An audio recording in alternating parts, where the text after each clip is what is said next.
বড় কথা, কোনো অন্যায় অনিয়মকে আমরা কখনো প্রশ্রয় দিতে পারি না, এবং যারা এই অন্যায়কে প্রশ্রয় দিচ্ছে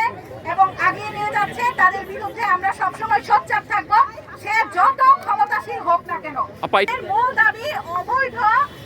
অ্যাডহক যারা ছিল তাদের স্থায়ীকরণ বাতিল করতে হবে, অবৈধ এনহেরারমেন্ট বাতিল করতে হবে, অবৈধ পদায়ন, অবৈধ পদোন্নতি বাতিল করতে হবে, এবং বর্তমানে যে অবৈধ প্রমার্জনা প্রক্রিয়া চলছে, যেটা আর কোনো স্বাস্থ্য ক্যাডারে আর কোনো বিসিএস ক্যাডারে নাই, শুধু এই স্বাস্থ্য ক্যাডারের গুটি কয়েক কর্মকর্তার জন্য আপনার চাকরির বিধিমালা পরিবর্তন করে ফেলা হচ্ছে, সংশোধন করা হচ্ছে, সেটা এই প্রমার্জনাটা আমরা বাতিল চাই। এই প্রমার্জনা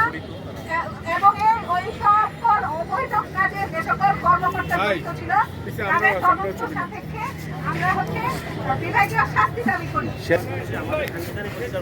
এবং এই অবৈধ